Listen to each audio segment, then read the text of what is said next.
اس لیے کہ امت کا حق ہے کہ کثرت سے نبی پاک کا ذکر کرے، اور اسی ذکر کا ایک پہلو بڑا وہ یہ ہے کہ اپنے محبوب پر کھل کے درود و سلام پڑھے، کھل کے درود و سلام پڑھے، صبح و شام اس کی زبان پر درود کا نغمہ جاری رہے۔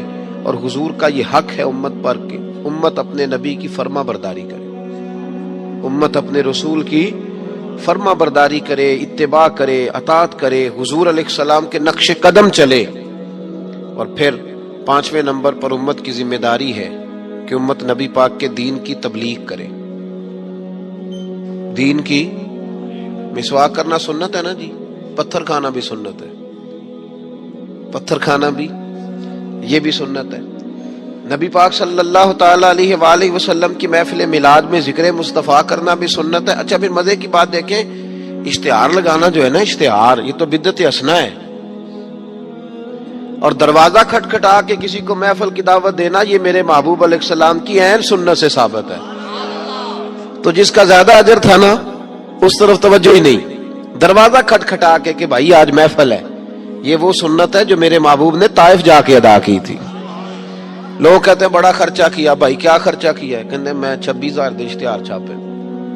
بھائی سب سے زیادہ ضروری کام، بہت سارے ایسے بد مذہب ہیں، ان کے بڑے بڑے ایسے مبلغ ہیں جن کا آپ نے کبھی اشتہار نہیں دیکھا ہوگا، مجمع ہزاروں میں، اس لیے کہ وہ ان کا ہر بندہ اشتہار بن جاتا ہے، ہر بندہ۔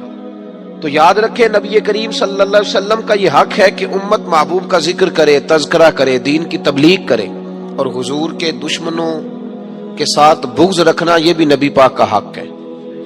ایسا نہیں ہو سکتا کہ ایک بندہ حضور کی بے ادبی کرے، توہین کرے، محبوب کے نواسوں کو باغی کہے، حضور علیہ الصلوۃ والسلام کے صحابہ کو برا کہے اور ہمارا یار بن جائے۔ یہ حضور کا حق ہے کہ ہم نبی پاک کے دشمنوں کے ساتھ اپنے دل کے اندر کجی رکھیں، ان سے بچے۔ میری باتوں کی سمجھ آ رہی ہے میرے بھائیوں؟ یہ حقوق ہیں جو ہم نے نبی پاک علیہ السلام کے حق ادا کرنے، اور جس سے محبوب کو محبت ہے اس سے محبت کرنا بھی ہماری ذمہ داری ہے۔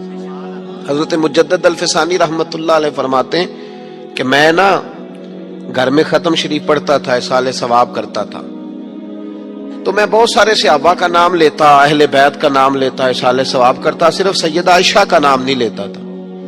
تو کہتے ہیں مجھے نبی پاک صلی اللہ علیہ وسلم خواب میں ملے، اور سرکار نے فرمایا شیخ احمد تجھے پتہ ہے نا میں اکثر کھانا عائشہ کے دسترخوان پہ کھاتا ہوں، تو اس کا ذکر ہی نہیں کرتا۔ تو ہر اس شخص سے جس سے محبوب نے محبت کی، ہر اس شخص سے محبت کرنا یہ نبی پاک کے حقوق میں شامل ہے۔ سب سے پہلی بات یہ کہ امت محبوب پہ ایمان لائے۔ کس طرح ایمان لائے؟ کہ جو حضور کہہ دے امت سمجھ جائے کہ اسی میں میری بہتری ہے، امت مان جائے آنکھیں بند کر کے۔ غیر مشروط اطاعت ہے ہی صرف نبی پاک کی، اس میں کوئی شرط نہ لگائے، مانے اور دل سے مانے۔ یہ نہ کہے کہ یہ کیسے ہو سکتا ہے، مولوی صاحب آپ کہہ تو صحیح رہے پر دنیا بڑی دور چلی گئی ہے، وہ دنیا داری بھی کرنی پڑتی ہے، اس میں گنجائش تلاش نہ کرے۔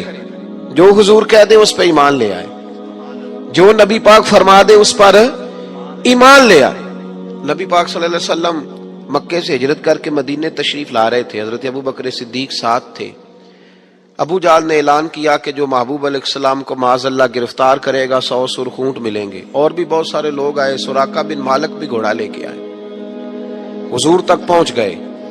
نبی پاک علیہ السلام کا اختیار زمینوں پہ بھی چلتا ہے، آسمانوں پہ بھی چلتا ہے۔ سرکار دو عالم صلی اللہ تعالی وسلم کو گرفتار کرنے لگے تو حضور نے زمین کو حکم دیا، زمین نے سراقہ بن مالک کے گھوڑے کی ٹانگیں پکڑ لی، گھوڑا اندر دھسنے لگا تو سراقہ کہتے ہیں میرے اندر سے آواز آئی یہ اللہ کے سچے نبی ہے، لیکن ابھی میں پورا مانا نہیں۔ کہتے ہیں میں نے عرض کی کہ حضور مجھے معاف کر دیں، تو معاف کرنا تو میرے محبوب کا طریقہ ہے نا۔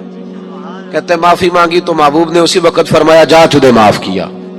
سراقہ کہتے ہیں میں نے پھر جرت کی، پھر بڑھنے لگا، پھر زمین نے میرے گھوڑے کو پکڑ لیا، ٹانگیں اندر دھسنے لگی۔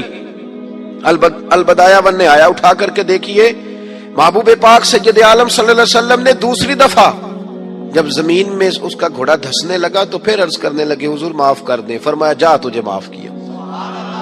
سراقہ کہتے ہیں آواز اندر سے آئی پر ابھی میں پورا مانا۔ آواز تو ہمارے اندر سے بھی روز آتی ہے کہ بدل جانا چاہیے، ہمیں دین کی طرف آ جانا چاہیے، پر ہم بھی تجربے کرتے رہتے ہیں اللہ ماشاءاللہ. کہتے ہیں 3 دفعہ ایسا ہوا، 3 دفعہ نبی پاک نے معاف کیا. پھر میرے اندر سے آواز آئی کہ یہ اللہ کے سچے رسول ہیں. جب تیسری دفعہ معاف کیا تو محبوب مسکرانے لگے. ایک کسرا کا بادشاہ تھا، توجہ ہے میری بات پر. کسرا کا ایک بادشاہ تھا تو ہاتھوں میں کنگن پہنتا تھا، موٹے موٹے سونے کے کنگن. وہ جب بات کرتا نا تو کنگن ہلتے، جس طرح ہمارے حکمرانوں کے بڑے للے تو للے نہیں. آپ کا ایک ایسا وزیر اعظم گزرا ہے جو دلی سے کپڑے خریدتا تھا اور آسٹریلیا سے سلوایا کرتا تھا. یہ غریب قوم کے حکمران ہیں. چلے خیر، ان کی میں کیا بات کروں. اب تو پیروں کی گاڑی بھی 1.5 کروڑ کی آتی ہے، ان کی میں کیا بات کروں. اب تو لوگوں کو فقر کا درس ہے. دنیا کو کہتے ہیں فقیر ہوتے جاؤ، خود امیر ہوتے جاتے. اب تو یہاں بھی حال بڑا اللہ ماشاءاللہ عجیب ہے. اس طرف کیا جاؤں، یہاں بھی رونا بڑا سخت ہے. غریب سادہ تو رو رو کے ہو گیا تائب، کاش اس پیر مغاں کو بھی مل جاتی توبہ کی توفیق. اور اقبال نے کہا یہ نذرانہ نہیں، یہ سود ہے پیران حرم کا جو لگایا ہوا ہے ٹیکس. آئے ہو تو کیا لے کے آئے ہو، آمدام برسر مطلب. وہ کسرا کا بادشاہ جو تھا وہ کنگن پہنتا تھا، جب بات کرتا تھا تو بجتے تھے. تو مشہور بڑے تھے کہ اس کے کنگن ہیں بھائی.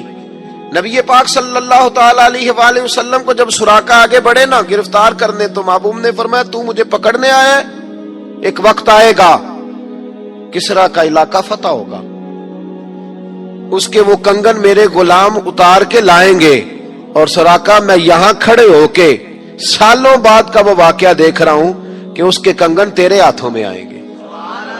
اب ذرا رک کے سوچئے، مکے سے نکلے ہیں، مدینے ابھی پہنچے نہیں، ایک گاؤں پہ بھی مسلمانوں کی حکومت نہیں. میرے محبوب نے اتنی بڑی بات کر دی، کسرا کا علاقہ فتح ہوگا. حضرت ابو بکر صدیق مسکرانے لگے. عامر بن فہیرہ فرماتے ہیں میرا سینہ چوڑا ہو گیا. بھئی تمہیں کیا ہوا؟ کہنے لگے محبوب نے کہہ دیا ہے تو انشاءاللہ علاقہ فتح ہو کے رہے گا. ساڈے نبی دی زبان، ساڈے واسطے قرآن.